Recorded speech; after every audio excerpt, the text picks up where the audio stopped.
is Lyceum, everyone. I'm your host, Liam, aka Hemvar, and today I'm going to be filming another tag for you.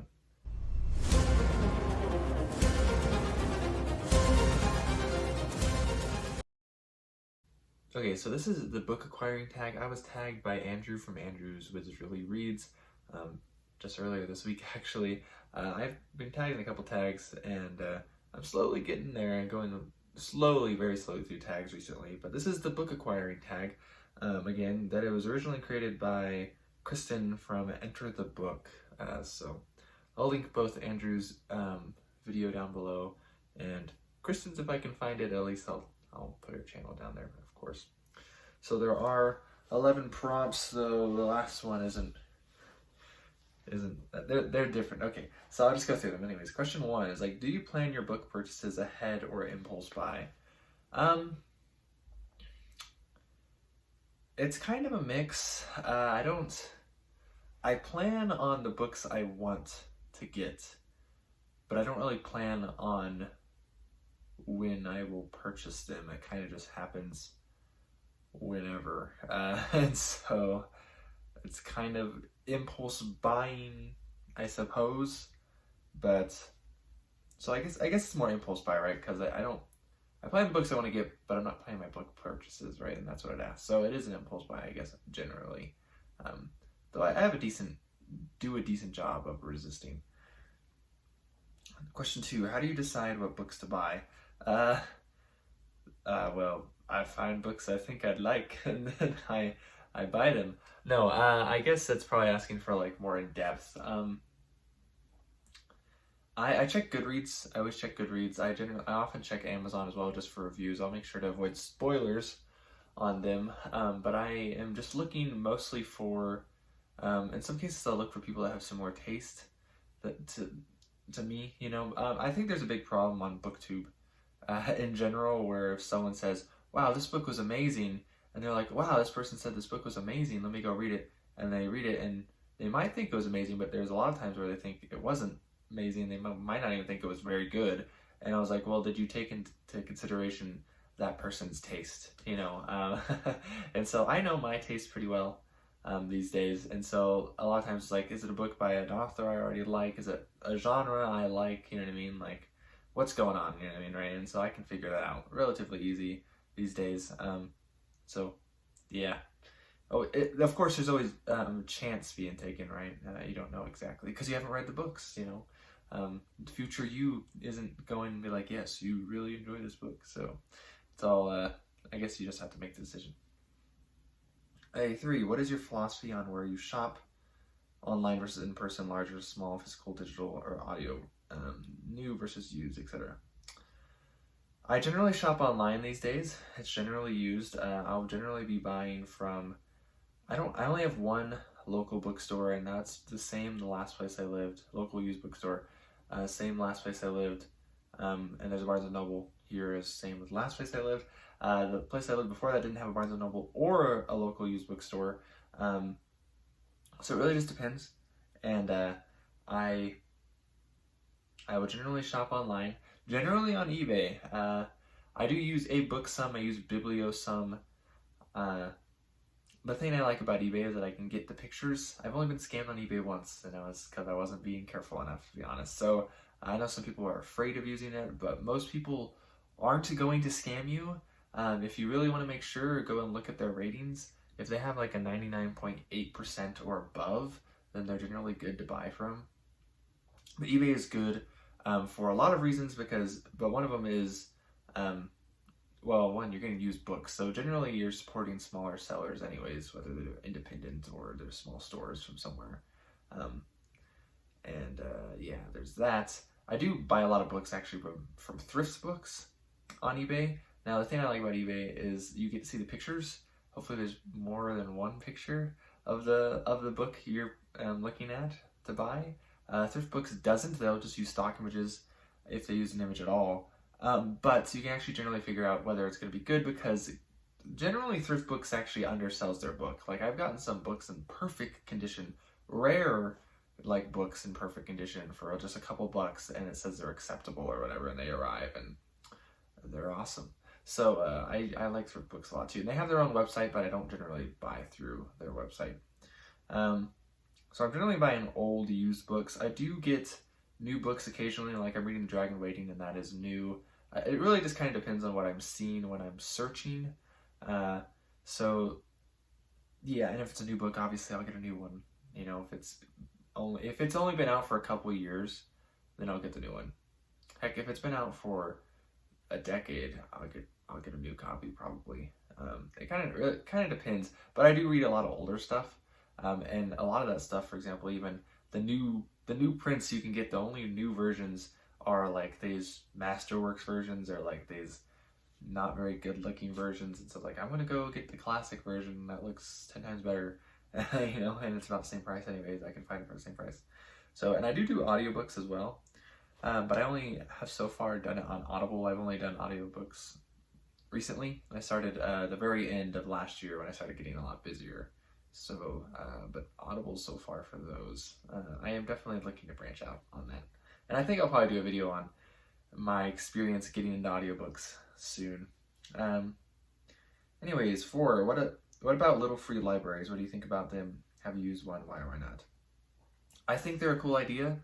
I haven't used one because I haven't lived by one. I would almost certainly use them though, I would definitely use one if there was one near me. But there isn't, so that's why I haven't used one. 5, how do you feel after acquiring a book?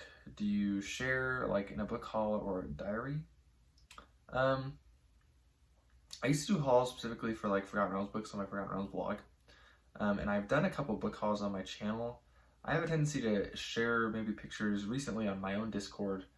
Sometimes I'll share them on like the Wizardly Duo Discord and Mike's Book Reviews, his Discord. That's about it. And there's a good chance I won't share it anywhere. On a very rare occasion, I'll share it on Twitter. Sometimes maybe on Instagram. Generally my pictures on Instagram are books I've had for a while already. Or I'm not just posting it and saying I just got this, though it does happen sometimes. I decided at some point that I don't really like book hauls too much. I do watch them on occasion, but if I do watch a book haul, FYI to anyone, if I ever comment on your book haul, what I did was I just skipped and looked at each book you got. I didn't listen to anything you said about that book. To be honest, I don't like book hauls. They're one of the more popular things on BookTube. I've done a couple, like I said, but I don't know. There's just something I just don't like about them, and I think it probably has to do with like my own like relationship with money, and considering that's what it takes to get books, and it just doesn't feel right a lot of times when I watch people's book hauls, and so therefore it doesn't feel right for me to make my own book haul videos. So sometimes if you want, that's just how it goes, I guess. So maybe you'll see stuff. It's funny though, because I'm like in so unpopular of stuff that I read sometimes, like the place I'm most likely to publish it, at least before I got my Discord, and even on my Discord I don't publish half the time what I got, like post a picture or whatever, it is on Mike's Book Reviews Discord, and half the time I post it, no one responds, like, at all. And so that's just because I don't read stuff that anyone cares about, I guess. Or the people that do care about it didn't see it, obviously. You know what I mean? So it's just funny to me. It's like, okay, whatever. So I don't even post a lot of the stuff I get, which is kind of, I think, probably maybe a slight reason why I don't do my own book haul videos anymore. But that's only a slight reason. So my screen got turned off. Okay, 6, how do you feel looking at your books that haven't been read? Does it matter if it's currently a lot or a little amount? I feel like I'm going to die before I read everything. That's how I feel every time I look at a book. I mean, I like owning the book, having not read it rather than not owning the book. Well, it depends on the book. Like, let's see. My shelves are an absolute disaster because I don't have enough space. So, like, I've read these, read this, haven't read these, read this one, I haven't read this one, or this one. So, right, like, and that's kind of most of my shelves, so I haven't read about half of what I have, probably, and that's kind of sad, But at the same time, I don't care that much because I know I'll read it all eventually unless I die earlier than I have thoughts to die. And so, yeah, that doesn't make me feel that bad. Doesn't matter if it's a lot or a little. I mean, I have a lot right now. Most of my life, it's been very little. But I've always, or for a long time at least, that I can remember, that I've always felt like, I need to read more, you know, and so like there's always something that I haven't read, right? And so, I don't know, that just makes me feel how it makes me feel. 7, how do you decide what number of unread books is the right amount? I don't decide that because, well, I guess I do, but depends on space. So like right now, for example, you can't really see them, they're just out of frame, or like you can see the bottoms of them. These are like almost halfway off the shelf because that's the third layer of books on that shelf. And I was like, hey, these kind of fit here. Like they wouldn't fit on this shelf. Well, maybe they would, but they wouldn't definitely not fit on this shelf. And this is just 2 layers. And so it's just like, my books are so unorganized right now. Since there's so many, there's layers to each one of my shelves on each one of my bookcases right now. I haven't gone through and organized most of them. So this is just random stuff in a lot of cases. It's book series and sometimes they're not even in order. I just moved to give me a break. Okay, I'm busy. And if I were to organize it, it'd take a while. So I guess when I don't have space, I can't really order more books, right? Kind of. It's never actually stopped me. I just make more room for books, and somehow it always works out. So, like, I mean, I remember when I lived in a fifth wheel, and I brought like 20 books with me. And after like a year of living in it, I had like over 50. And you know, like that, I lived in a fifth wheel. There was like no room for anything. And nope, there was more room for 30 more books apparently. So anyways, 8, do you have a TBR game or process for reading them? Nope, I'm a huge mood reader and I don't play a game. I mean, the process is, does this sound interesting right now? Sometimes I'll read like the first couple paragraphs or the first chapter and it's like, if it's really not sticking, I'll just pick up something else or whatever. 9, do you have a book buying problem? So what is the nature of it and can it be adjusted? Sure. I mean, define problem, right? Because I don't feel like they're useless. If I get a book and I read it and I'm like, I don't really like this, I'll donate it. Or if I don't like it, I guess, and I don't feel like my kids would like it eventually, they're very young. So, but I mean, half the reason I have these books is so someone else can have them. In a lot of cases, I do have a decent amount of out of print. I would say almost probably half my library, if not more, are out of print books. You know what I mean? So in my mind, I'm doing the world a service by keeping them because I'm not going to trash my books like a lot of people will. Right, and maybe that's not really a good point because like I know where the books are. I guess part of the problem is out of print books are generally still out there, but you don't know where they are, right? And who knows what will happen to them? So I'll probably just leave these for my kids when I die, but depends because hopefully I'll live for much longer and maybe I'll donate them. You know what I mean? And then at that point they'll probably be worth a lot more anyways. But even right now maybe I shouldn't say how much they're worth, but because I don't know. But tag 2 or 3 others to ponder their book buying process. I don't know who's done this one. Maybe Owen from Owen Edwards Book Reviews could do it. Maybe someone else. I always tag Owen. He's my default. I don't know. Anyone who hasn't done this, David Wiley. We got Team Kate at An Erudite Adventure. Jonathan from Words in Time. Anyone who wants to do the tag, feel free to be tagged. I'm really bad at this tagging thing. Strange Mentality. Wow, I can't speak Strange Mentality paper. Yes.